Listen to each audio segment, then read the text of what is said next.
आगे बेटा कल आपको लेक्चर 1 मैंने खत्म कर दिया था। आज हम लेक्चर 2 के बारे में बात करेंगे और लेक्चर 2 में मैंने आपको रिप्रोडक्शन इन ऑर्गेनिज्म चैप्टर पढ़ा रहा था, उसको 4 पार्ट में डिवाइड किया था। फर्स्ट पार्ट मैंने कल कंप्लीट कर दिया था। आज हम स्टार्ट करेंगे सेकंड पार्ट जिसका नाम है asexual reproduction and its types. Okay, तो एसेक्सुअल रिप्रोडक्शन की डेफिनेशन के लिए आप बहुत परेशान मत होइए। कल आपने जो डिफरेंस लिखा था सेक्सुअल और एसेक्सुअल के बीच में, तो एसेक्सुअल में जो भी 4 बातें आपने लिखी थी उसको आप डेफिनेशन में इंक्लूड कर सकते हैं। मैंने 2 बात को यहाँ इंक्लूड किया हुआ है कि when the offsprings are produced by single parent without the involvement of gamete it is termed as asexual reproduction. ठीक है, इसमें आप ये भी ऐड कर सकते हैं कि in this type of reproduction no variations are seen, only mitosis type of cell division occurs. तो ये आप ऐड कर सकते हैं अकॉर्डिंग टू द मार्क्स, जितने मार्क्स का पूछा गया हो। ठीक है, तो वही 4 पॉइंट कल वाले ही आप उसमें ऐड कर सकते हैं। तो ये सेक्सुअल रिप्रोडक्शन की डेफिनेशन हो गई।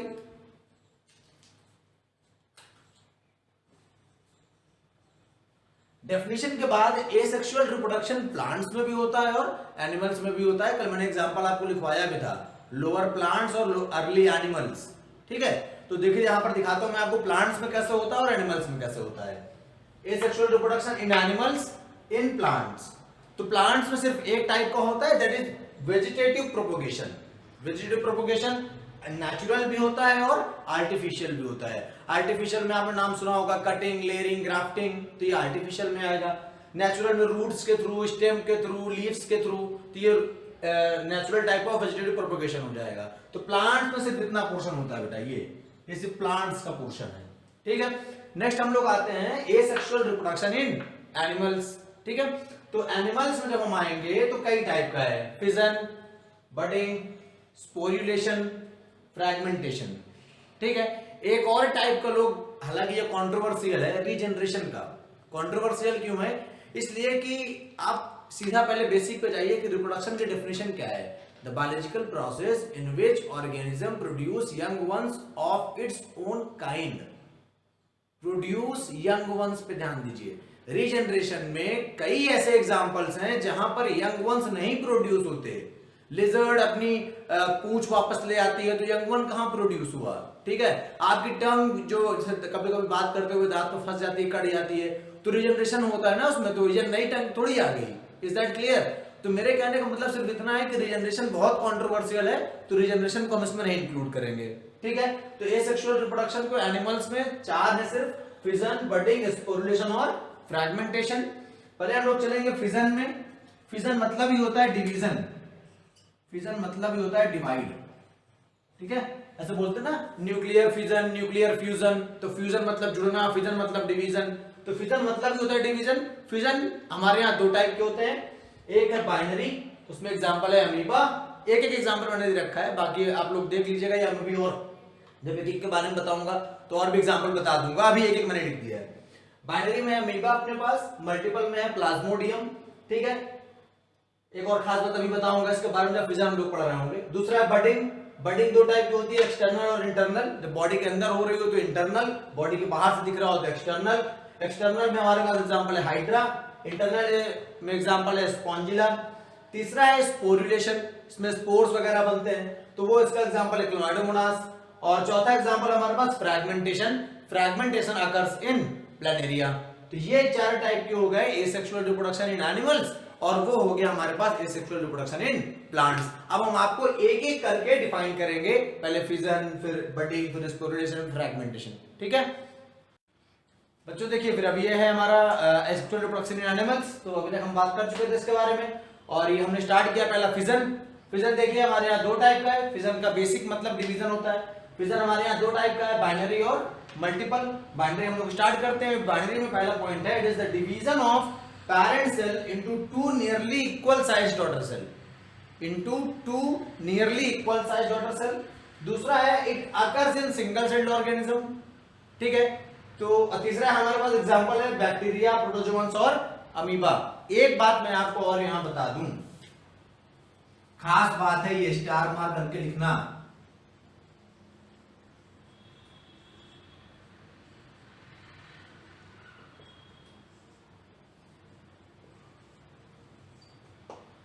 parental identity is lost मतलब इसमें जो सेल डिवाइड करती है वो फिर अपने आप को बचा नहीं पाती है। वो सेल डिवाइड करी तो जो डिवाइड किया उसके बारे की कहानी खत्म, जो डिवाइड किया उसकी कहानी खत्म। मतलब कहने का मतलब जो पेरेंट था वो अपनी आइडेंटिटी खो देता है, तो इसमें पेरेंटल आइडेंटिटी इज लॉस्ट, इस बात को ध्यान रखिएगा, ठीक है। उसके बाद हमारे पास दूसरा है मल्टीपल फिजन। दूसरा टाइप का मल्टीपल फिजन में क्या है, it is division of parent body into many small daughter individuals, into many small daughter individuals. Example है हमारे पास प्लाज्मोडियम, अमीबा।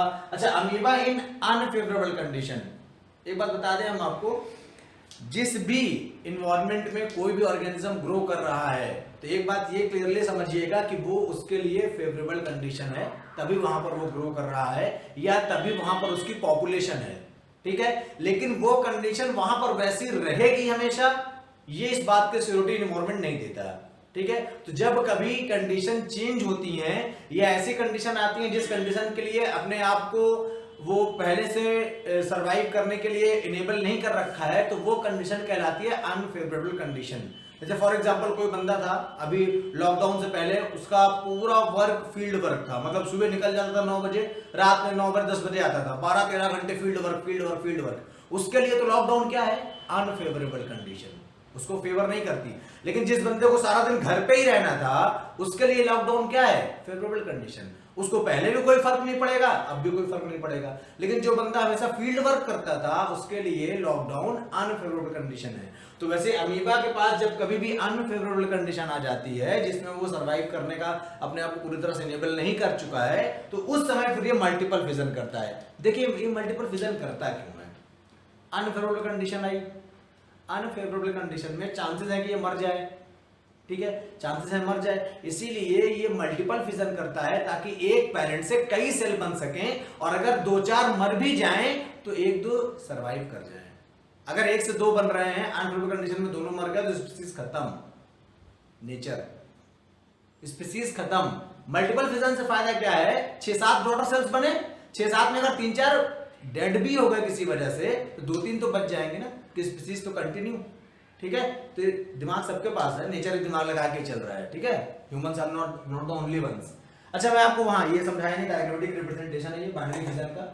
एक ये सेल थी अमीबाई मान लो, ये जब डिवाइड करने को हुई तो इसने अपना मास बढ़ाया, वॉल्यूम बढ़ाया, इसका न्यूक्लियस जो है वो भी डिवाइड हुआ, यहाँ पर देखिए 2 में डिवाइड हो गया, ये कनेक्शन यहाँ से टूटेगा तो 2 नए सेल्स बन जाएंगे।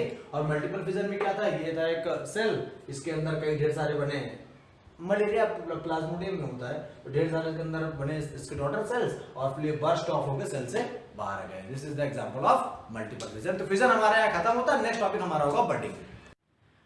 हम लोग पढ़ा सेक्सुअल रिप्रोडक्शन में fission, binary fission, multiple fission पढ़ चुके हैं। सेकंड हमारा टॉपिक है बडिंग का, है ना। तो बडिंग हम डिफाइन करते हैं, in this type small projections called buds, small projection called buds, ठीक है, are produced that remains attached to parent body but eventually get separated and mature into new organism, mature into new organism. तो ये आपकी definition है budding की। In this type, small projection called buds are produced that remains attached to parent body, but eventually get separated and mature into new organism. For example, yeast and hydra. इसका diagram अभी मैं उसमें बना रखा हूँ, external budding वो दिखा दूंगा आपको, ठीक है। उसके बाद बडिंग हमारे 2 टाइप की है, इंटरनल, एक्सटर्नल। एक बात इसमें मैंने आपको पिछली बार में बोला था कि याद रखिएगा, इसमें भी स्टार मार्क करके लिख लीजिए। पिछली बार मैंने बताया था पेरेंटल आइडेंटिटी इज लॉस्ट, इसमें पेरेंटल आइडेंटिटी रिमेन्स।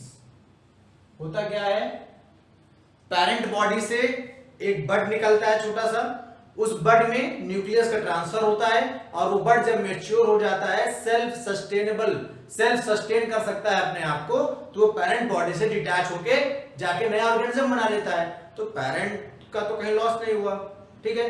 अब ये नया सेल बनता है कैसे, तो उसमें लिखा हुआ है एक्सटर्नल बडिंग में, ठीक है। हम लोग आते हैं 2 टाइप के हैं, इंटरनल बडिंग और एक्सटर्नल बडिंग। इंटरनल बडिंग के बारे में बहुत ज्यादा आपको नहीं जाना है, सिर्फ ऊपर ऊपर की बातें पढ़ लेनी है, ठीक है। जेम्यूल फॉर्मेशन इसको दूसरे टाइम नाम बोलते हैं, जेम्यूल फॉर्मेशन। अभी होता क्या है इसमें, मास ऑफ सेल, इसमें बहुत मास ऑफ सेल्स मतलब अलग अलग सेल्स होती हैं, enclose within a common opaque envelope rich in food.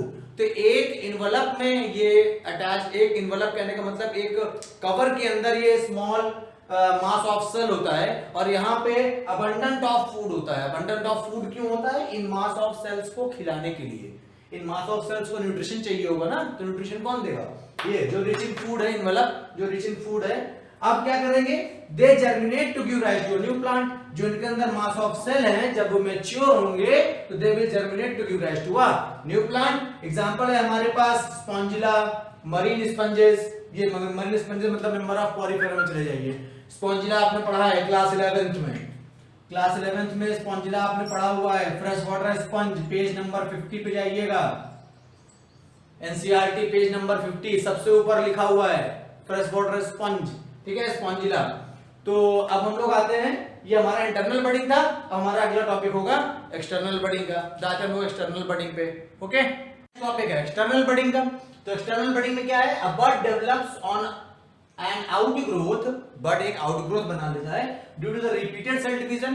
तो पेरेंट बॉडी के एक पर्टिकुलर प्लेस पे या स्पेसिफिक साइट पे, लिखा हुआ है एट वन स्पेसिफिक साइट पे सेल का डिवीजन ज्यादा होने लगता है, तो उसकी वजह से मास ऑफ सेल बनता है और mass of cell in the form of a bud बनता है। तो division at one specific site, these birds on getting fully matured detach themselves। जब ये पूरी तरह मैच्योर हो जाती हैं तो ये खुद को डिटैच करती हैं from the parent body, becoming new independent individual. तो ये पेरेंट बॉडी के बार बार हो रहा है, इसलिए इसका नाम पड़ रहा है एक्सटर्नल बडिंग। मतलब पेरेंट बॉडी के पेरिफेरी पे हो रहा है, किसी स्पेसिफिक साइट पे सेल का डिवीजन बहुत तेज होता है, उसकी वजह से एक मास ऑफ सेल बनती है। वो mass of cell in the form of bud बनती है।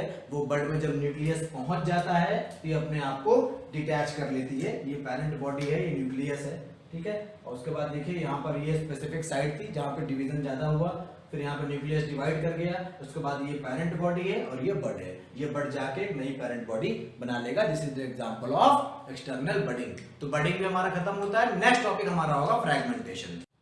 हम लोग आते हैं सेक्सुअल रिप्रोडक्शन के तीसरे टाइप में, फ्रैगमेंटेशन। और लेक्चर 2 का लास्ट टॉपिक होगा। लेक्चर 3 में हम लोग नेक्स्ट की बात करेंगे। तो फ्रैगमेंटेशन में क्या है? Breaking off parent body into distinct pieces.